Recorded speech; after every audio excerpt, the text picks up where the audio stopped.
Hello! Chapter 5 of Harry Potter and the Sorcerer's Stone is called Diagon Alley. And that's alley like not the name of my daughter Allie, that's alley like a street. Harry woke early the next morning. Although he could tell it was daylight, he kept his eyes shut tight. It was a dream, he told himself firmly. I dreamed a giant cold Hagrid came to tell me I was going to a school for wizards. When I open my eyes, I'll be home in my cupboard. There was suddenly a loud tapping noise, and there's Aunt Petunia knocking on the door. Harry thought, his heart sinking, but he still didn't open his eyes. It had been such a good dream. Do you think it was just a dream? Tap, tap, tap. All right, Harry mumbled. I'm getting up. He sat up, and Hagrid's heavy coat fell off him. The hut was full of sunlight. The storm was over. Hagrid himself was asleep on the collapsed sofa, and there was an owl rapping its claw on the window, a newspaper held in its beak. Harry scrambled to his feet, so happy he felt as though a large balloon was swelling inside of him. He went straight to the window and jerked it open. The owl swooped in and dropped the newspaper on top of Hagrid, who didn't wake up. The owl then fluttered onto the floor and began to attack Hagrid's coat. Don't do that! Harry tried to wave the owl out of the way, but it snapped its beak fiercely at him and carried on, savaging the coat. Hagrid, said Harry loudly, there's an owl. Pay him, Hagrid grunted into the sofa. What? He wants paying for delivering the newspaper. Look in the pockets. Hagrid's coat seemed to be made of nothing but pockets. Bunches of keys, slug pellets, balls of string, peppermint humbugs, tea bags. Finally, Harry pulled out a handful of strange-looking coins. Give him 5 nuts, said Hagrid sleepily, and that nuts is spelled K-N-U-T-S. The K is a sneaky K in that one. Nuts? The little bronze ones. Have you ever heard of coins called that? This must be special magical coins. I don't know. Harry counted out 5 little bronze coins, and the owl held out his leg so Harry could put the money into a small leather pouch tied to it. Then he flew off through the open window. Hagrid yawned loudly, sat up, and stretched. Best be off, Harry. Lots to do today. Gotta get up to London and buy all your stuff for school. Harry was turning over the wizard coins and looking at them. He had just thought of something that made him feel as though the happy balloon inside him had got a puncture. Hagrid? Said Hagrid, who was pulling on huge boots. I haven't got any money, and you heard Uncle Vernon last night. He won't pay for me to go and learn magic. Oh, don't worry about that, said Hagrid, standing up and scratching his head. Do you think your parents wouldn't leave you anything? But if their house was destroyed... They didn't keep their gold in their house, boy. Now, first stop for us is Gringotts. Wizard's Bank. Have a sausage, they're not bad cold, and I wouldn't say no to a bit of birthday cake either. Wizards have banks? Just the one, Gringotts, run by goblins. Harry dropped the bit of sausage he was holding. Goblins? Yeah, so you'd be mad to try and rob it, I'll tell you that. Never mess with goblins, Harry. Gringotts is the safest place in the world for anything you want to keep safe. Except maybe Hogwarts. As a matter of fact, I gotta visit Gringotts anyway. For Dumbledore. Hogwarts business. Hagrid drew himself up proudly. He usually gets me to do important stuff for him. Fetching you, getting things from Gringotts. Knows he can trust me, see? Got everything? Come on then. Harry followed Hagrid out onto the rock. The sky was quite clear now, and the sea gleamed in the sunlight. The boat Uncle Vernon had hired was still there, with a lot of water in the bottom after the storm. How did you get here? Harry asked, looking around for another boat. Flew, said Hagrid. Flew? Yeah, but we'll go back in this. Not supposed to use magic now that I've got you. He settled down in the boat, Harry still staring at Hagrid, trying to imagine him flying. Seems a shame to row, though, said Hagrid, giving Harry another one of his sideways looks. If I was to, speed things up a bit, would you not mind mentioning it? Would you mind not mentioning it at Hogwarts? Of course not, said Harry, eager to see more magic. Hagrid pulled out the pink umbrella again, tapped it twice on the side of the boat, and they sped off toward land. Why would you be mad to try and rob Gringotts? Harry asked. Spells, enchantments, said Hagrid, unfolding his newspaper as he spoke. They say there's dragons guarding the high-security vaults, and then you gotta find your way. Gringotts is 100 of miles under London, you see, deep under the underground. You'd die of hunger trying to get out, even if you did manage to get your hands on something. Harry sat up and thought about this, while Hagrid read the newspaper, the Daily Prophet. Harry had learned from Uncle Vernon that people liked to be left alone while they did this, but it was very difficult. He'd never had so many questions in his life. Ministry of Magic messing things up as usual, Hagrid muttered, turning the page. There's a Ministry of Magic? Harry asked, before he could stop himself. Of course, said Hagrid. They wanted Dumbledore for minister, of course, but he'd never leave Hogwarts, so old Cornelius Fudge got the job. Bungler if there ever was one, so he pelts Dumbledore with owls every morning, asking for advice. But what does a Ministry of Magic do? Well, their main job is to keep it from the muggles that there's still witches and wizards up and down the country. Why? Why? Blimey, Harry, everybody be wanting magic solutions to their problems. Nah, we're best left alone. At this moment, the boat bumped gently into the harbor wall. Hagrid folded up his newspaper, and they clambered up the stone steps onto the street. Passers-by stared a lot at Hagrid as they walked through the little town to the station. Harry couldn't blame them. Not only was Hagrid twice as tall as everyone else, he kept pointing at perfectly ordinary things like parking meters and saying loudly, See that, Harry? Things these muggles dream up, eh? Hagrid, said Harry, panting a bit as he ran to keep up. Did you say there are dragons at Gringotts? Well, so they say, said Hagrid. Crikey, I'd like a dragon. You'd like one?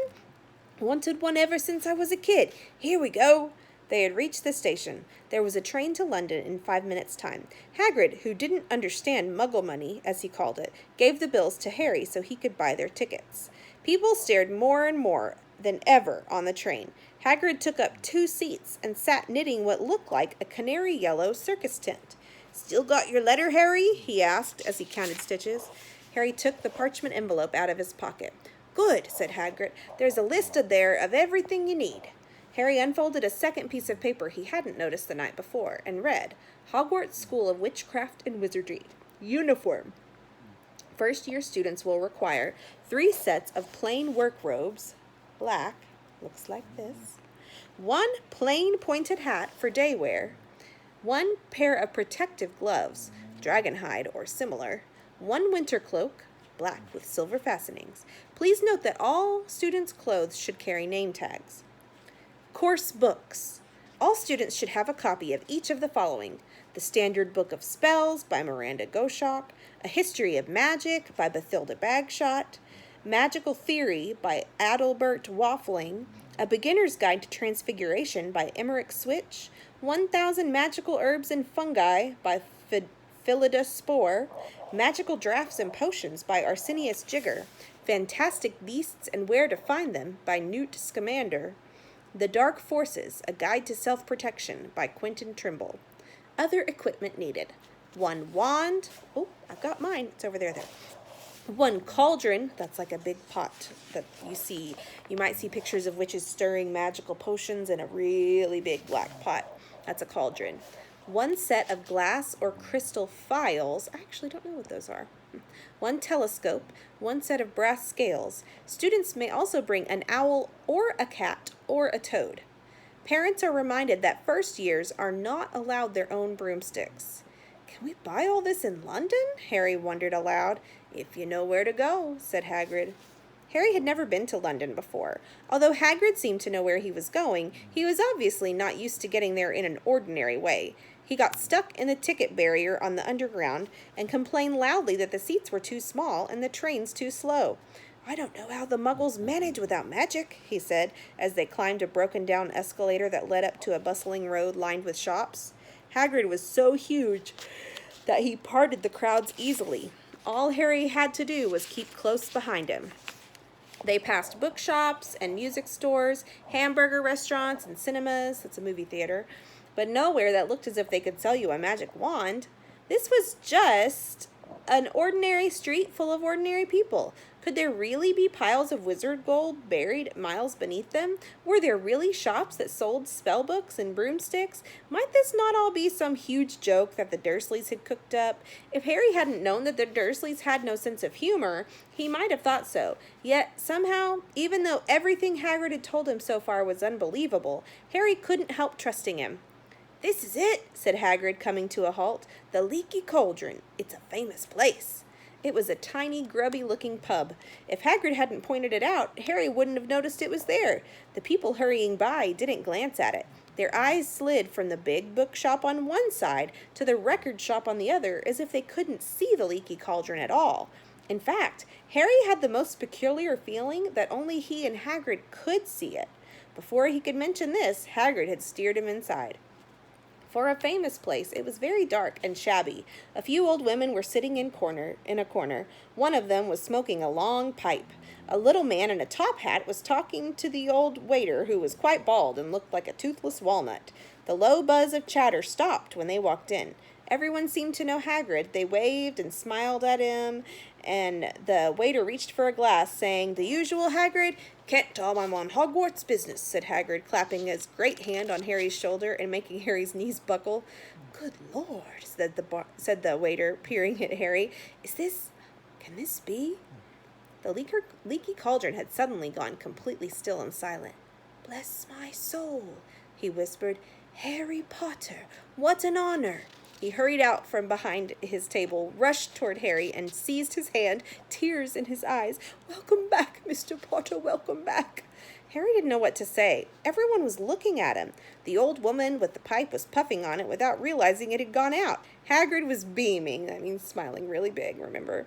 Then there was a great scraping of chairs, and the next moment Harry found himself shaking hands with everyone in the Leaky Cauldron. "Doris Crockford, Mr. Potter, I can't believe I'm meeting you at last. So proud, Mr. Potter, I'm just so proud. Always wanted to shake your hands. I'm all of a flutter. Delighted, Mr. Potter, just can't tell you. Diggle's the name, Daedalus Diggle." "I've seen you before," said Harry, as Daedalus Diggle's top hat fell off in his excitement. "You bowed to me once in a shop." "He remembers!" cried Daedalus Diggle, looking around at everyone. "Did you hear that? He remembers me!" Harry shook hands again and again. Doris Crockford kept coming back for more. A pale young man made his way forward very nervously. One of his eyes was twitching. "Professor Quirrell," said Hagrid. "Harry, Professor Quirrell will be one of your teachers at Hogwarts." "Potter," stammered Professor Quirrell, grasping Harry's hand, "can't tell you how pleased I am to meet you." "What sort of magic do you teach, Professor Quirrell?" "Defense against the dark arts," muttered Professor Quirrell, as though he'd rather not think about it. "Not that you need it, Potter?" He laughed nervously.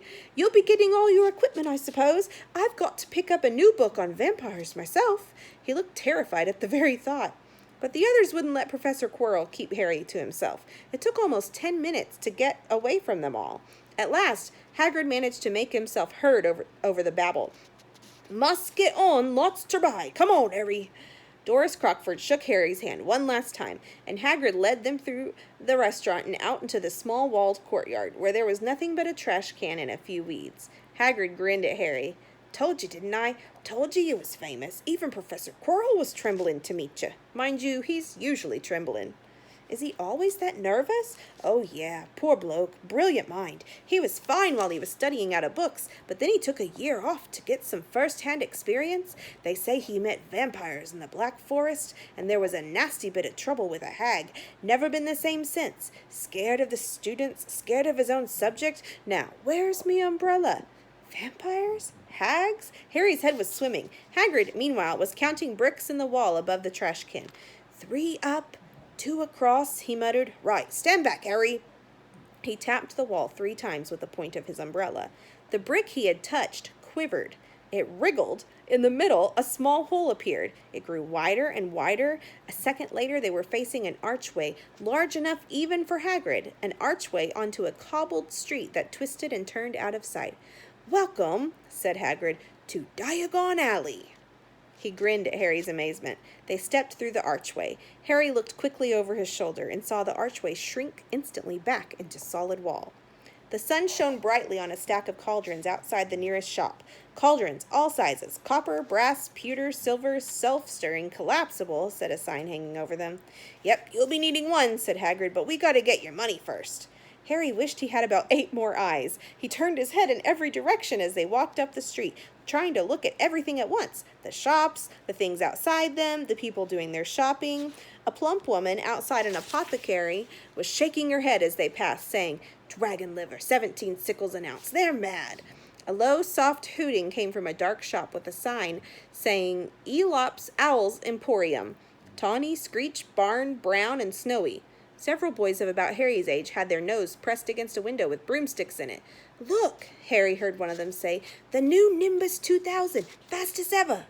There were shops selling robes, shops selling telescopes, and strange silver instruments Harry had never seen before. Windows stacked with barrels of bat spleens and eel's eyes, tottering piles of spellbooks, quills, and rolls of parchment, potion bottles, globes of the moon. "Gringotts," said Hagrid. They had reached a snowy white building that towered over the other little shops. Standing beside its burnished bronze doors, wearing a uniform of scarlet and gold, was...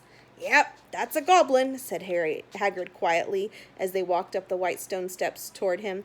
The goblin was about a head shorter than Harry. He had a swarthy, clever face, a pointed beard, and, Harry noticed, very long fingers and feet. He bowed as they walked inside. Now they were facing a second pair of doors, silver this time, with words engraved upon them. "Enter, stranger, but take heed of what awaits the sin of greed.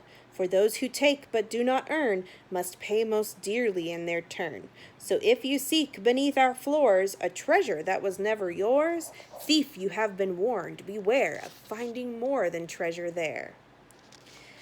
"Like I said, you'd be mad to try and rob it," said Hagrid. A pair of goblins bowed them through the silver doors, and they were in a vast marble hall. About 100 more goblins were sitting on high stools behind a long counter, scribbling in large ledgers, weighing coins in brass scales, examining precious stones through eyeglasses. There were too many doors to count leading off the hall, and yet more goblins were showing people in and out of these. Hagrid and Harry made for the counter. "Morning," said Hagrid to a free goblin. "We come to take some money out of Mr. Harry Potter's safe." "You have his key, sir." "Got it here somewhere," said Hagrid, and he started emptying his pockets onto the counter, scattering a handful of moldy dog biscuits over the goblin's book of numbers. The goblin wrinkled his nose. Harry had watched the goblin on their right, weighing a pair of rubies as big as glowing coals. "Got it," said Hagrid at last, holding up a tiny golden key. The goblin looked at it closely. "That seems to be in order." "And I've got a letter here from Professor Dumbledore," said Hagrid importantly, throwing out his chest. "It's about the you-know-what in Vault 713. The goblin read the letter carefully. "Very well," he said, handing it back to Hagrid. "I will have someone take you down to both vaults. Griphook!" Griphook was yet another goblin. Once Hagrid had crammed all the dog biscuits back inside his pockets, he and Harry followed Griphook toward one of the doors leading off the hall. "What's the you-know-what in Vault 713? Harry asked. "Can't tell you that," said Hagrid mysteriously. "Very secret. Hogwarts business. Dumbledore's trusted me. More'n my job's worth to tell you that." Griphook held the door open for them. Harry, who had expected more marble, was surprised. They were in a narrow stone passageway lit with flaming torches. It sloped steeply down, and there were little railway tracks on the floor. Griphook whistled, and a small cart came hurtling up the tracks toward them. They climbed in, Hagrid with some difficulty, and were off. At first, they just hurtled through a maze of twisting passages. Harry tried to remember left, right, left, middle, right, left, but it was impossible. The rattling cart seemed to know its own way, because Griphook wasn't steering. Harry's eyes stung as the cold air rushed past them, but he kept them wide open. Once, he thought he saw a burst of fire at the end of a passage and twisted around to see if it was a dragon, but too late. They plunged even deeper, passing an underground lake, where huge stalactites and stalagmites grew from the ceiling and floor. "I never knew," Harry called to Hagrid over the noise of the cart. "What's the difference between a stalagmite and a stalactite?" "Stalagmite's got an M in it," said Hagrid. "And don't ask me questions just now. I think I'm gonna be sick." He did look very green, and when the cart stopped at last beside a small door in the passage wall, Hagrid got out and had to lean against the wall to stop his knees from trembling. Griphook unlocked the door. A lot of green smoke came billowing out, and as it cleared, Harry gasped. Inside were mounds of gold coins, columns of silver, heaps of little bronze nuts. "All yours," smiled Hagrid. "All Harry's? It was incredible. The Dursleys couldn't have known about this, or they'd have had it from him faster than blinking. How often had they complained how much Harry cost them to keep? And all the time there had been a small fortune belonging to him, buried deep under London." Hagrid helped Harry pile some of it into a bag. "The gold ones are galleons," he explained. 17 silver sickles to a galleon, and 29 nuts to a sickle. It's easy enough. Right, that should be enough for a couple of terms. We'll keep the rest for you." Okay. He turned to Griphook. "Vault 713 now, please, and can we go more slowly?" "One speed only," said Griphook. They were going even deeper now and gathering speed. The air became colder and colder as they hurtled round tight corners. They went rattling over an underground ravine, and Harry leaned over the side to try to see what was down at the dark bottom, but Hagrid groaned and pulled him back by the scruff of his neck. Vault 713 had no keyhole. "Stand back," said Griphook importantly. He stroked the door gently with one of his long fingers, and it simply melted away. "If anyone but a Gringotts goblin tried that, they'd be sucked through the door and trapped in there," said Griphook. "How often do you check to see if anyone's inside?" Harry asked. "About once every 10 years, said Griphook with a rather nasty grin. Something really extraordinary had to be inside this top security vault, Harry was sure, and he leaned forward eagerly, expecting to see fabulous jewels at the very least. But at first he thought it was empty. Then he noticed a grubby little package wrapped up in brown paper lying on the floor. Hagrid picked it up and tucked it deep inside his coat. Harry longed to know what it was, but he knew better than to ask. "Come on, back in the infernal cart, and don't talk to me on the way back. It's best if I keep my mouth shut," said Hagrid. He was not feeling good, like on a roller coaster. One wild cart ride later, they stood blinking in the sunlight outside Gringotts. Harry didn't know where to run first now that he had a bag full of money. He didn't have to know how many galleons there were to a pound to know that he was holding more money than he'd ever had in his whole life. More money than even Dudley had ever had. "Might as well get your uniform," said Hagrid, nodding towards Madame Malkin's robes for all occasions. "Listen, Harry, would you mind if I slipped off for a pick-me-up? I hate them Gringotts carts." He did still look a little bit sick, so Harry entered Madame Malkin's shop alone, feeling nervous. Madame Malkin was a squat, smiling witch dressed all in mauve. That's like this color right here. "Hogwarts, dear," she said when Harry started to speak. "Got the lot here. Another young man being fitted up just now, in fact." In the back of the shop, a boy with a pale, pointed face was standing on a footstool while a second witch pinned him up with his long black robes. Madame Malkin stood Harry on a stool next to him, slipped a long robe over his head, and began to pin it to the right length. "Hello," said the boy. "Hogwarts, too?" "Yes," said Harry. "My father's next door buying my books, and mother's up the street looking at wands," said the boy. He had a bored, drawling voice. "Then I'm going to drag them off to look at racing brooms. I don't see why first years can't have their own. I think I'll bully father into getting me one, and I'll smuggle it in somehow." Harry was strongly reminded of Dudley. He does kind of sound like Dudley. Not the voice, but his attitude. "Have you got your own broom?" the boy went on. "No," said Harry. "Play Quidditch at all?" "No," Harry said again, wondering what on earth Quidditch could be. "I do. Father says it's a crime if I'm not picked to play for my house, and I must say I agree. Know what house you'll be in yet?" "No," said Harry, feeling more stupid by the minute. "Well, no one really knows until they get there, do they? But I know I'll be in Slytherin. All our family have been. Imagine being in Hufflepuff. I think I'd leave, wouldn't you?" Said Harry, wishing he could say something a bit more interesting. "I say, look at that man," said the boy suddenly, nodding towards the front window.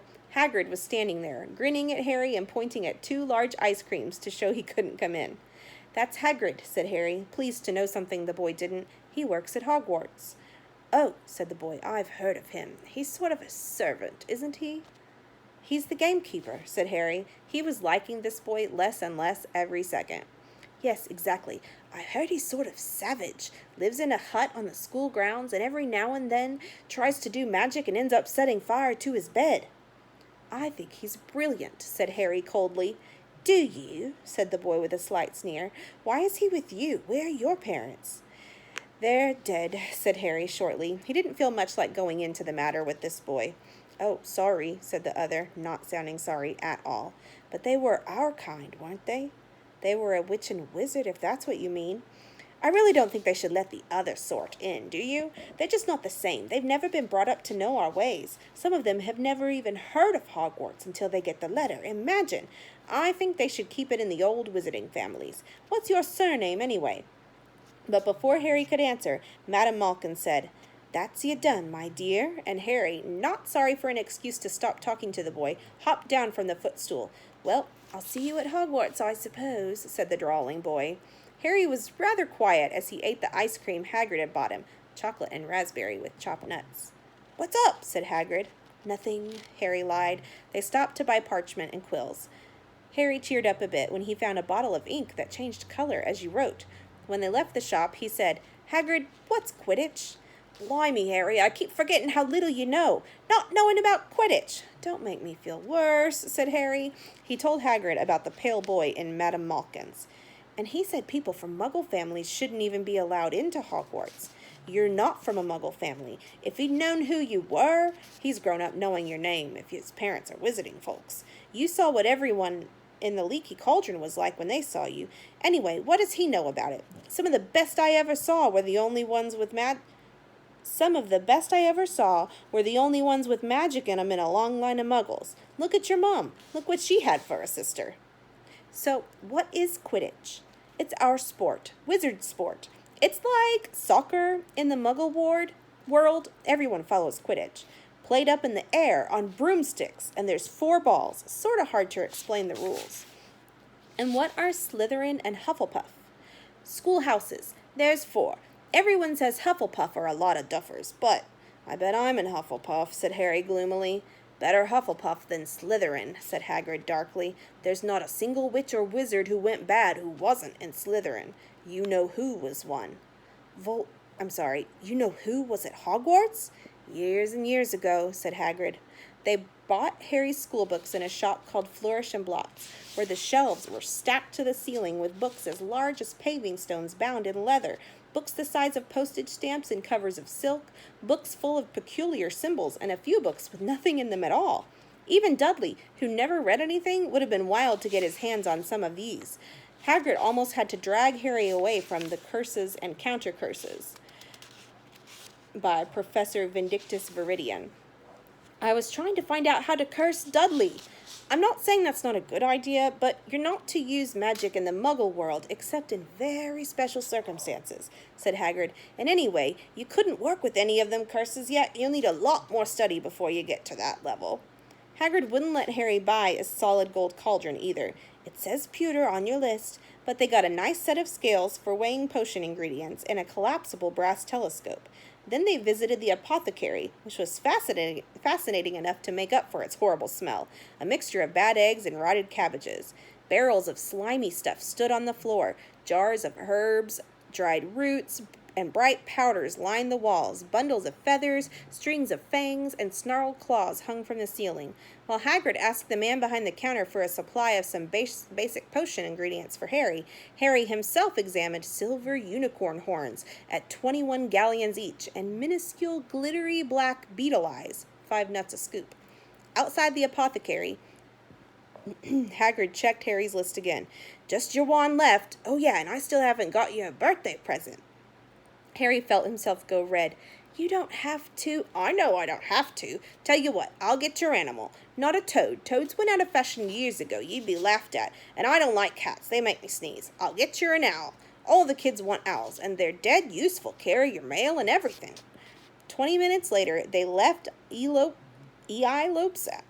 Owl Emporium, which had been dark and full of rustling, flickering, jewel-bright eyes. Harry now carried a large cage that held a beautiful snowy owl, fast asleep with her head under her wing. He couldn't stop stammering his thanks, sounding just like Professor Quirrell.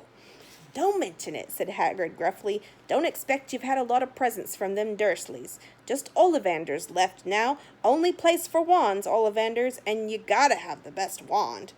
A magic wand? This was what Harry had really been looking forward to. The last shop was narrow and shabby. Peeling gold letters over the door read, Ollivanders, makers of fine wands since 382 BC. A single wand lay on a faded purple cushion in the dusty window. A tinkling bell rang somewhere in the depths of the shop as they stepped inside. It was a tiny place, empty except for a single spindly chair that Hagrid sat on to wait. Harry felt strangely as though he had entered a very strict library. He swallowed a lot of new questions that had just occurred to him, and looked instead at the thousands of narrow boxes piled neatly right up to the ceiling. For some reason, the back of his neck prickled. The very dust and silence in here seemed to tingle with some secret magic. "Good afternoon," said a soft voice. Harry jumped. Hagrid must have jumped too, because there was a loud crunching noise as he got quickly off the spindly chair. An old man was standing before them, his wide, pale eyes shining like moons through the gloom of the shop. "Hello," said Harry awkwardly. "Ah, yes," said the man. Yes, I thought I'd be seeing you soon. Harry Potter." It wasn't a question. "You have your mother's eyes. It seems only yesterday she was in here herself, buying her first wand. 10 1/4 inches long, swishy, made of willow. Nice wand for charm work." Mr. Ollivander moved closer to Harry. Harry wished he would blink. Those silvery eyes were a bit creepy. "Your father, on the other hand, favored a mahogany wand, 11 inches, pliable, a little more power, and excellent for transfiguration. Well, I say your father favored it. It's really the wand that chooses the wizard, of course." Mr. Ollivander had come so close that he and Harry were almost nose to nose. Harry could see himself reflected in those misty eyes. "And that's where—" Mr. Ollivander touched the lightning scar on Harry's forehead with a long white finger. "I'm sorry to say I sold the wand that did it," he said softly. 13 1/2 inches. Powerful wand, very powerful, and in the wrong hands? Well, if I'd known what that wand was going out into the world to do." He shook his head, and then, to Harry's relief, spotted Hagrid. Rubeus Hagrid! How nice to see you again. Oak, 16 inches, rather bendy, wasn't it?" "It was, sir, yes," said Hagrid. "Good wand, that one. But I suppose they snapped it in half when you got expelled?" said Mr. Ollivander, suddenly stern. Yes, they did, yes," said Hagrid, shuffling his feet. "I've still got the pieces, though," he added brightly. "But you don't use them?" asked Mr. Ollivander sharply. "Oh, no, sir," said Hagrid quickly, and Harry noticed he gripped his pink umbrella very tightly as he spoke. "Do you think he's using the pieces of his wand inside the pink umbrella?" "I bet so." Said Mr. Ollivander, giving Hagrid a piercing look. "Well now, Mr. Potter, let me see." He pulled a long tape measure with silver markings out of his pocket. "Which is your wand arm?" Well, I'm right-handed," said Harry. "Hold out your arm, that's it." He measured Harry from shoulder to finger, then wrist to elbow, shoulder to floor, knee to armpit, and round his head. As he measured, he said, "Every Ollivander wand has a core of powerful magic substance, Mr. Potter. We use unicorn hairs, phoenix tail feathers, and the heartstrings of dragons. No 2 Ollivander wands are the same, just as no 2 unicorns, dragons, or phoenixes are quite the same. And of course, you will never get such good results with another wizard's wand." Harry suddenly realized that the tape measure, which was measuring between his nostrils, was doing this on his own. Mr. Ollivander was flitting around the shelves, taking down boxes. A magical tape measure. "This will do," he said, and the tape measure crumpled into a heap on the floor. "Right then, Mr. Potter, try this one. Beech wood and dragon heartstring, 9 inches, nice and flexible. Just try and give it a wave." Harry took the wand and, feeling foolish, waved it around a bit, but Mr. Ollivander snatched it out of his hand almost at once. "Maple and phoenix feather, 7 inches, quite whippy. Try." Harry tried, but he had hardly raised the wand when it, too, was snatched back by Mr. Ollivander. No. "Here, ebony and unicorn hair, 8 1/2 inches, springy. Go on, try it out." Harry tried and tried. He had no idea what Mr. Ollivander was waiting for. The pile of tried wands was mounting higher and higher on the spindly chair, but the more wands Mr. Ollivander pulled from the shelves, the happier he seemed to become. "Tricky customer, eh? Not to worry, we'll find the perfect match here somewhere. I wonder, now, yes, why not? Unusual combination.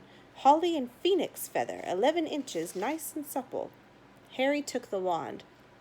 He felt a sudden warmth in his fingers. He raised the wand above his head, brought it swishing down through the dusty air, and a stream of red and gold sparks shot from the end like a firework, throwing dancing spots of light onto the walls. Hagrid whooped and clapped, and Mr. Ollivander cried, "Oh, bravo! Yes, indeed! Oh, very good! Well, well, well! How curious! How very curious!" He put Harry's wand back into its box and wrapped it in brown paper, still muttering, "Curious, curious." "Sorry," said Harry, "but what's curious?" Mr. Ollivander fixed Harry with his pale stare. "I remember every wand I've ever sold, Mr. Potter, every single wand. It so happened that the phoenix, whose tail feather is in your wand, gave another feather, just one other. It is very curious indeed that you should be destined for this wand, when its brother, why, its brother gave you that scar." Harry swallowed. "Yes, 13.5 inches, you. Curious indeed how these things happen. The wand chooses the wizard, remember. I think we must expect great things from you, Mr. Potter. After all, he who must not be named did great things. Terrible, yes, but great." Harry shivered. He wasn't sure he liked Mr. Ollivander too much. He paid 7 gold galleons for his wand, and Mr. Ollivander bowed them from his shop. The late afternoon sun hung low in the sky as Harry and Hagrid made their way back down Diagon Alley, back through the wall, back through the leaky cauldron, now empty. Harry didn't speak at all as they walked down the road. He didn't even notice how many people were gawking at them on the underground, laden as they were with all their funny-shaped packages, with the snowy owl asleep in its cage on Harry's lap. Up another escalator, out into Paddington Station.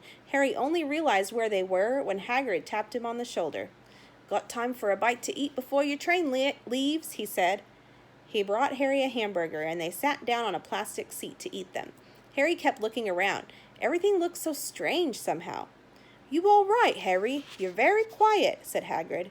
Harry wasn't sure he could explain. He just had the best birthday of his life, and yet he chewed his hamburger, trying to find the words. "Everyone thinks I'm special," he said at last. "All those people in the leaky cauldron, Professor Quirrell, Mr. Ollivander, but I don't know anything about magic at all. How can they expect great things? I'm famous, and I can't even remember what I'm famous for. I don't know what happened when the night my parents died." Hagrid leaned across the table. Behind the wild beard and eyebrows, he wore a very kind smile. "Don't you worry, Harry. You'll learn fast enough. Everyone starts at the beginning at Hogwarts. You'll be just fine. Just be yourself. I know it's hard. You've been singled out, and that's always hard. But you'll have a great time at Hogwarts. I did. Still do, as a matter of fact." Hagrid helped Harry onto the train that would take him back to the Dursleys, then handed him an envelope. "Your ticket for Hogwarts," he said. "1st of September. King's Cross. It's all on your ticket. Any problems with the Dursleys, send me a letter with your owl. She'll know where to find me. See you soon, Harry." The train pulled out of the station. Harry wanted to watch Hagrid until he was out of sight. He rose in his seat and pressed his nose against the window, but he blinked, and Hagrid had gone. Whew, that was a long chapter, but it was so exciting. All right, chapter 6 will be called The Journey from Platform 9 3/4. Can't wait to find out what's next. See you later.